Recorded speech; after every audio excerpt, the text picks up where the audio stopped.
Henry Kissinger, world famous as US Secretary of State and National Security Advisor under Nixon and Ford, by some hailed as a hero, by others maligned as a war criminal. Kissinger wrote a top-secret report in 1973 called National Security Study Memorandum, or NSSM 200, also called the Kissinger Report. It talks about the planet's resources, all right. Henry Kissinger came up with a marvellous plan to consolidate the smooth flow of valuable resources from various countries across the world to the US. According to Kissinger, taking other countries' resources was easy as long as countries were stable. Unstable countries were difficult to access. So the question he posed was, how do we stabilize less developed countries? Because for some reason, the planet's most valuable resources such as oil, natural gas, gold and minerals were all in less developed countries. In his infamous report, he wrote, "Wherever a lessening of population pressures through reduced birth rates can increase the prospects for such stability, population policy becomes relevant to resource supplies and to the economic interest of the United States." Fancy words to say that in order to create stability, one needs population policy. What does that mean? Legalizing abortion, giving families money if they use contraception, if they accept sterilization and/or abortion. And if that isn't sufficient, population policy means forced birth control, forced sterilization and forced abortions. Furthermore, Kissinger advised withholding aid, disaster aid and food aid if a less developed country refused to implement the US population control programs. That was the way to pillage a country of its resources, create stability by reducing the population, and, most importantly, by getting rid of the anti-imperialist youth, the youngsters who tend to ask critical questions. They had to disappear. The result? A massacre worldwide, documented thoroughly in various excellent and courageous research papers that, for some reason, were ignored by the mainstream media and by the UN itself. We will give you two examples, two of many: China and Peru. We all know about China's one-child policy that started in 1979. In 2015, this policy was changed into a two-child policy if the first baby is a girl. How does that work in practice?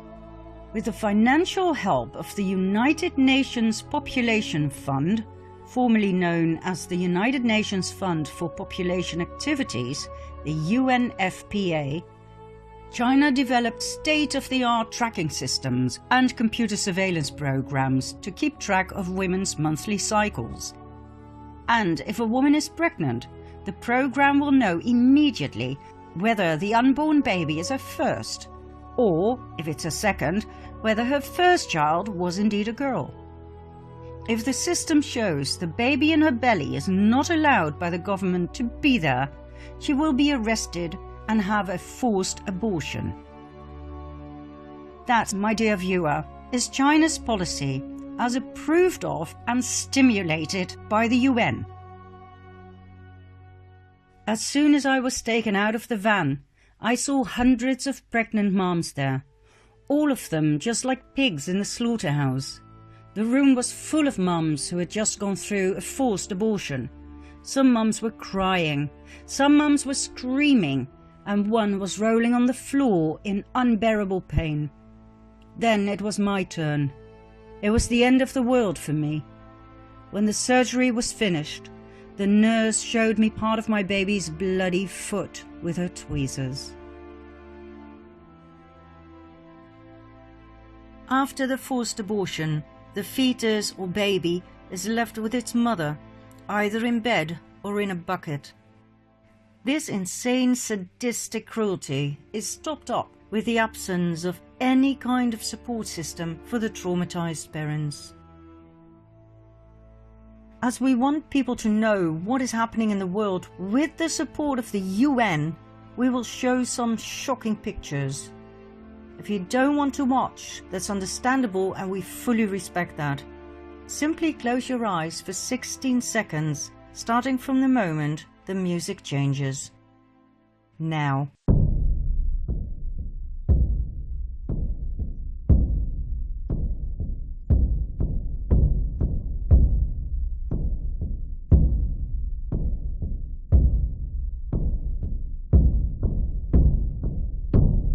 Of course, the United Nations Population Fund denies being involved in forced abortions, but according to its own documents, it donated more than $100 million to China's population control program. It financed a $12 million computer complex, specifically to monitor the population program. It provided the technical expertise and personnel that trained thousands of Chinese population control officials. In China, abortions have been used as a weapon of mass destruction. Hundreds of millions of lives have been exterminated. The UN Population Fund was complicit in China's population control policies from the beginning. They did not only turn a blind eye to abuses, but helped facilitate and fund them. The UN Population Fund funded birth restrictions, it funded forced abortions, it funded China's coercive family planning bureaucracy. They also defended China's actions. Congressman Christopher Smith, co-chairman of the Congressional Executive Commission on China, 2017.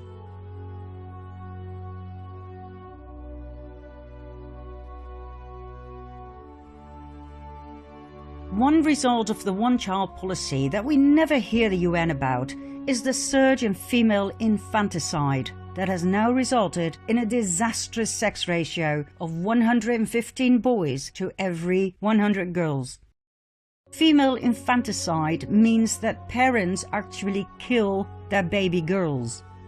China has a cultural preference for boys, so the baby girls are killed. Do you know what that does to a parent? If you do, it will not surprise you that China has the highest female suicide rate in the world, and it is the only country listed where the number of suicides among women surpasses that of men. Any sympathy from the UN? No. On the contrary, the United Nations Population Fund presented China with a UN award for the most outstanding population control program.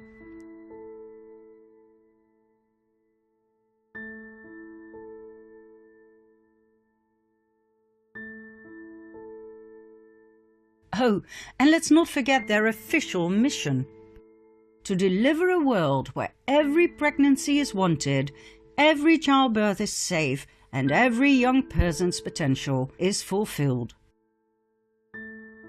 Under the one-child policy, the Communist Party, by its own estimation, prevented over 400 million births and carried out over 336 million abortions. More children were aborted under the one-child policy than the entire population of the United States. In April 2017, the Trump administration stopped funding the United Nations Population Fund.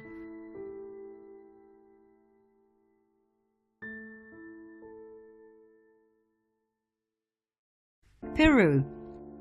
Between 1995 and 1907, over 250,000 Peruvian women were sterilized as part of a program to fulfill President Fujimori's family planning goals, financed by the US. Although this campaign was called the Voluntary Surgical Contraception Campaign, many of these procedures were forced. In fact, women whose underweight children were on government food programs were threatened with the withholding of this food if they refused to be sterilized. and others were kidnapped from their families and forcibly sterilized. In a little over 2 years, 250,000 women were deeply traumatized. Most of them were poor and indigenous. Not all women survived the surgery due to poor hygiene in the local hospitals. At least 100 women from my area went to the clinic that day. We were promised medicine.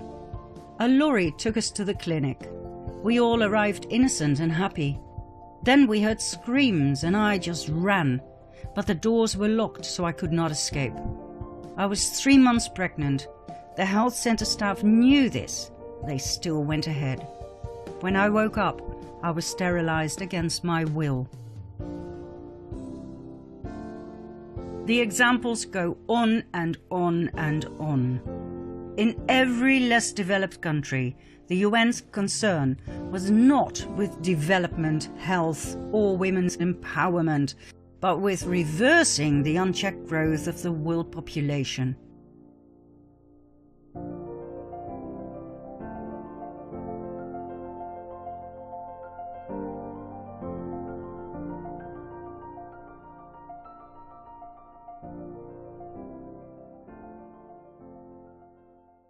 From the very beginning, the concept of a population explosion was a false alarm specifically designed to allow rich nations to pillage the resources of the poorer nations. And Kissinger? He simply laid out the protocols of Zion for modern times. Who is Kissinger really? He was born in 1923 in southern Germany, right at the Cabal center of Bavaria. His full name? Heinz Alfred Kissinger. He claims to be Jewish, but his credentials show all the signs of Khazarian roots. His family name wasn't Kissinger, it was Loeb. The name Kissinger was adopted in 1817 by his great-great-grandfather Meyer Loeb, after the Bavarian town of Bad Kissingen. The name Meyer Loeb struck a chord. Hadn't we seen that name before? Meyer Amschel Rothschild's great-grandfather's name was Loeb Rothschild. Meyer Rothschild, Loeb Rothschild, Meyer Loeb Kissinger. We wouldn't be surprised if one day the truth will be presented about Henry Kissinger being a Rothschild. In order to understand the UN for what it really is, the ultimate cabal monster, one must know about the countless NGOs that are connected, directly or indirectly, to the UN. NGO means non-governmental organization. It means they don't have to pay tax, as they are non-profit organizations. It doesn't matter if they make astronomical piles of money.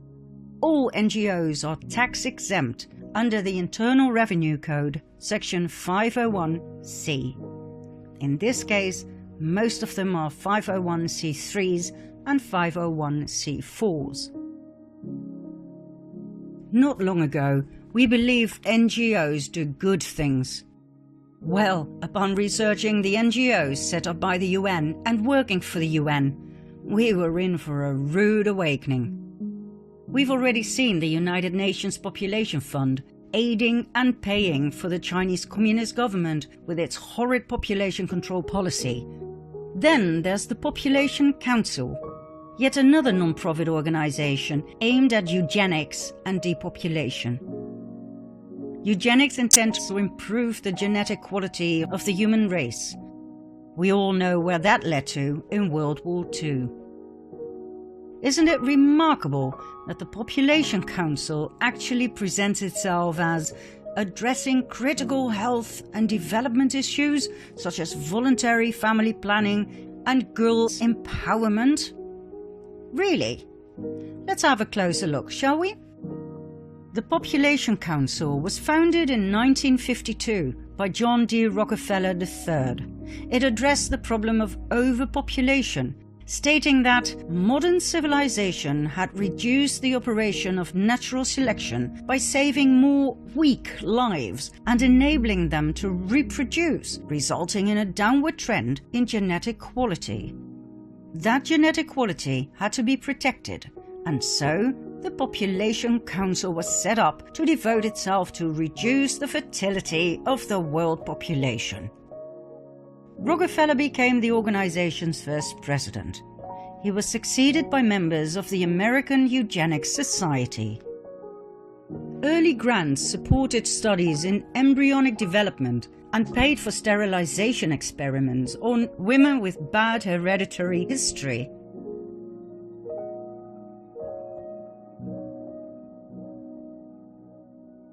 It was clear from the start that the Population Council had nothing to do with protecting women's health and safety. It had everything to do with the Cabal's depopulation program. The intrauterine device they forced on millions of women in India, Pakistan, South Korea and Taiwan caused major side effects such as severe pains, protracted bleeding, pelvic inflammatory disease and perforated uteruses. Nonetheless, with the help of the national governments of those countries that were paid millions of dollars in blood money, the birth control measures continued without any care or compensation for the women in question.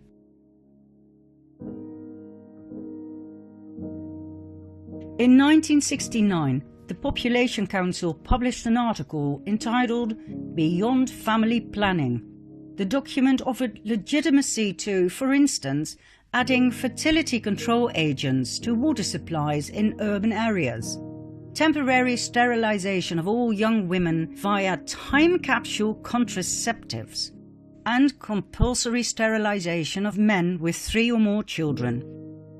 Once again, the Population Council actually presents itself as addressing critical health and development issues, such as voluntary family planning.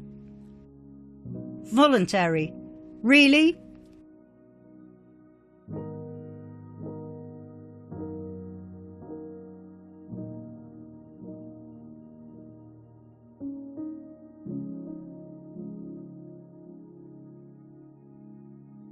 These are the kind of population control NGOs we are dealing with. There are 37 NGOs right now that deal with the overpopulation program. 37 NGOs worldwide advocating negative population growth, repeating over and over again the words sustainability, devastating effects, overpopulation, environment. Call it group hypnosis, call it brainwashing. You don't believe me? Here are just a few.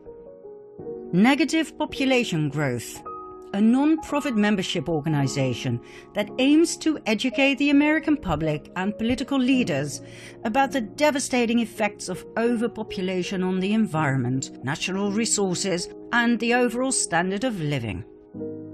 They advocate for a significant reduction in current population numbers in the US. A significant reduction? How, for God's sake? The 10 Million Club Foundation. This Dutch foundation aims to bring about public awareness of the need to reduce the Netherlands' population significantly so as to create a truly sustainable society. Reduce the population of my country significantly? Excuse me? Rientro Dolce, an Italian association that concerns itself with overpopulation, environment and energy. Its name comes from Marco Panella's idea of a mild return to a world with 2 billion human beings. What? A mild return? What does that mean? Killing the other 5.5 billion softly with a smile? Hugging them to death? Oh, and then there's Planned Parenthood. Yet another NGO that has our best interests at heart. The International Planned Parenthood Federation was founded in Brooklyn, New York in 1917 by Margaret Sanger as a birth control clinic. In 1942, the name Planned Parenthood was chosen. Planned Parenthood grew into a huge enterprise with more than 600 abortion clinics in the US alone. Every year, it is responsible for the abortion of approximately 350,000 babies. In several American states, abortion is allowed up to and including the moment of birth. Full-term abortion is the term coined for this event. The doctors at Planned Parenthood have no problems with this. On the contrary, on several occasions, medical staff were caught on hidden cameras selling body parts of aborted babies to third parties. Nurses admitted to knowing exactly how to turn the baby in its mother's womb so that the internal organs would not be harmed during the abortion, in order to harvest them after the procedure. They admitted the aborted babies were alive when their bodies were cut open to retrieve the organs, commissioned by well-paying third parties.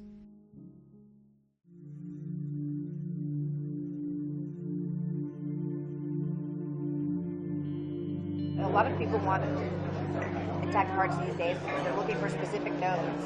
Yesterday was the first time she said people wanted lungs. And then, like I said, always as many intact livers as possible. People just want livers. Some people want lower extremities too, which that's simple. I mean, that's easy. I don't know what they're doing with it. I guess they want muscle. But Yeah, a dime a dozen.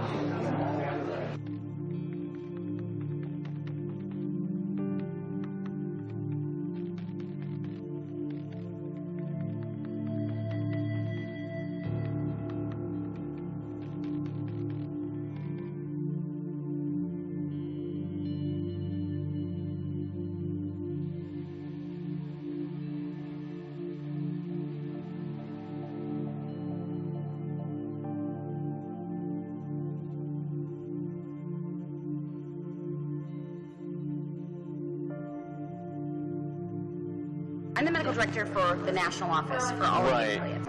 you know, I'm going to throw a number out. I would say it's probably anywhere from $30 to $100, depending on the facility and what's involved. The $30 to $100 price, that's per specimen that we're talking about, right? Yeah. Yes. How much of a difference can that actually make if you know what what's expected or what we need versus? It makes a huge difference. I'd say a lot of people want liver, and for that reason, most providers put this case under ultrasound guidance, so they'll know where they're putting their forceps. Kind of rate-limiting step of the procedure is calvarium. Calvarium, the head is basically the biggest part. Most of the other stuff can come out intact. Right. It's very rare to have a patient that doesn't have enough dilation to evacuate all the other To bring the body cavity out intact and all that. So then you're just kind of cognizant of where you put your graspers. You try to intentionally go above and below the thorax so that, we've been very good at getting heart, lung, liver, because we know that, so I'm not going to crush that part. I'm going to basically crush below, I'm going to crush above, and I'm going to see if I can get out intact. And with the calvarium, in general, some people will actually try to change the presentation so that it's not a vertex. Because when it's a vertex presentation, you never have enough dilation at the beginning of the case unless you have real huge amount of dilation to deliver an intact calvarium. So if you do it starting from the breech presentation, there's dilation that happens as the case goes on, and often at the last you can evacuate an intact calvarium at the end. So I mean, there are certainly steps that can be taken. So they can convert to breech, for example, at the start of the... Exactly. They can, under ultrasound guidance, they can just change the presentation.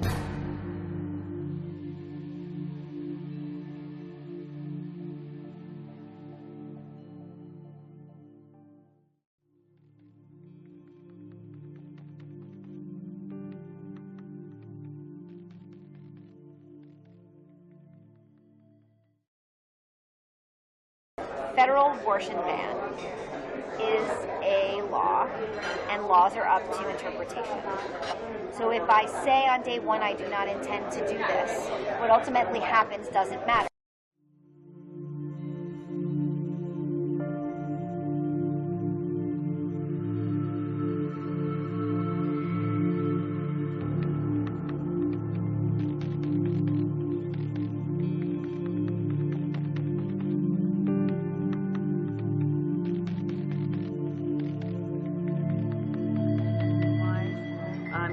realistically, if we were to do an agreement with you guys, what do we think you could get? I mean, what do you feel like you could get? Volume-wise? Yeah, Okay. on specifically liver tissue, because that's such an area of demand for us. Right. So liver and what about intact specimens? Oh yeah. I mean, if you had intact cases, which we've done a lot, so we've sometimes shipped those back to our lab in its entirety. So what would keep your lab happy? Like, what would make your lab happy? Another 50 livers a week. You can handle that. Yeah. Okay. As you probably know, potentially, I mean, I think that one of the issues with neural tissue is so fragile. It's insanely fragile. Right. I was going to say is that I know we get requests for neural. It's the hardest thing in the world to ship. You do is the whole calvarium. That's it. Yeah, that's the easiest way. And I mean, we've actually had good success with that in the past. So Make sure the eyes are closed. Yeah. Tell the lab it's coming. So don't open the box. Oh God. You know what I mean? So where so many of the academic labs cannot fly like that. They're just not capable. Why is that? I don't understand that. It's almost like they don't want to know where it comes from. Like, I've seen that, where they're like, we need limbs, but no hands and feet need to be attached. And you're like, They just want the long bones and they don't want to see that they want you to take it all off. Like, make it so that we don't know what it is. Yeah. It's like, bone the chicken for me, and then that's it. then I'll eat it. But we know what it is. I mean, but their lab. So this goes to that whole stigma. Oh yeah. This is, and their lab techs freak out and have meltdowns, and so it's just kind of like, I mean, I think you're either in the cause or you're not. Yeah. And if you're not in the cause, like, they don't need you around. Get out. They need champions, and if you're not a champion, you should go. Yeah. Because that's just, and I don't know, the clinics, they're very guarded, as they should be. Yeah. And who do they let in their house? They want champions in their house, right? Hello, I'm Cecile Richards, President of Planned Parenthood Federation of America. I want to be really clear. The allegation that Planned Parenthood profits in any way from tissue donation is not true.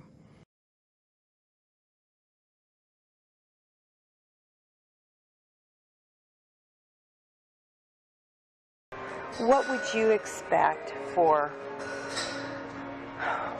intact tissue? What sort of compensation? What sort of... Well, why don't you start by telling me what you're used to paying?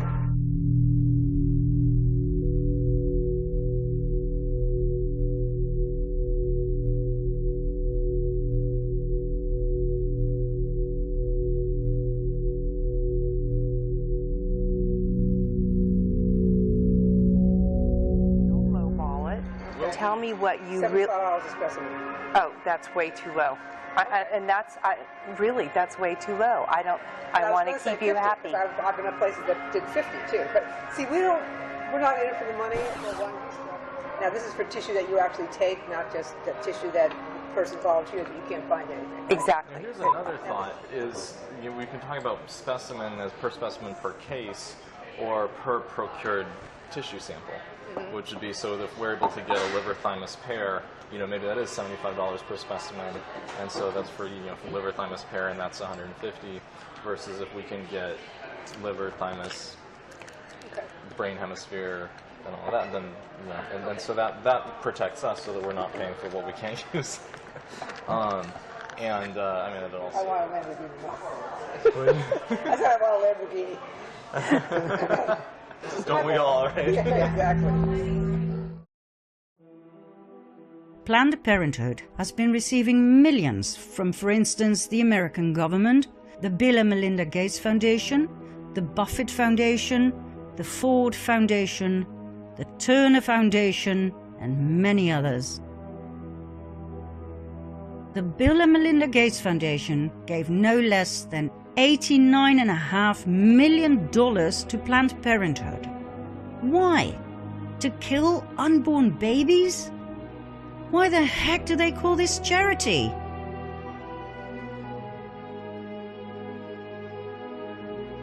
The most merciful thing that the large family does to one of its infant members is to kill it.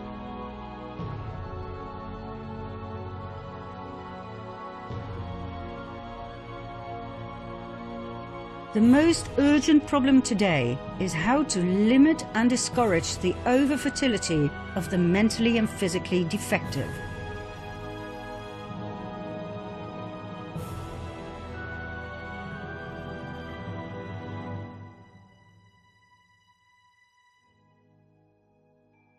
A marriage license shall in itself give husband and wife only the right to a common household and not the right to parenthood.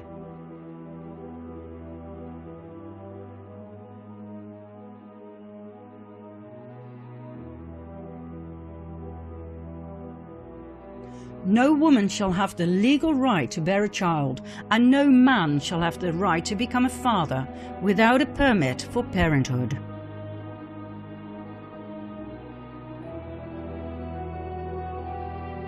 We don't want the word to go out that we want to exterminate the Negro population.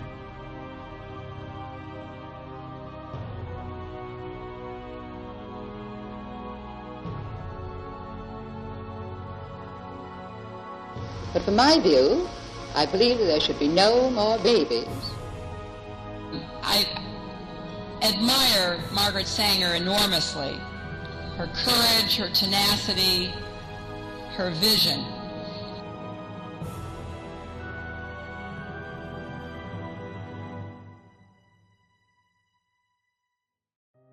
President Trump ended the US funding of Planned Parenthood in 2019. Oh, and just as we started editing this part 6, we received news that Henry Kissinger is one of 11 high-ranked officials who have just been removed from the Pentagon Defense Policy Board, effective immediately. Thank you, President Trump. We could talk about the UN forever, its brilliant business constructs, its evil deeds, and its hypnotic words to put up a smokescreen to divert the public from seeing the truth of its real threefold purpose: pillaging the resources of less developed countries, money laundering, and population control, better known as the depopulation program. The money laundering will be clarified next.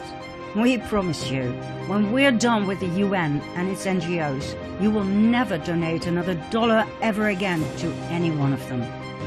Let's continue with more crime, fraud, and the front man of this entire scheme in part 7.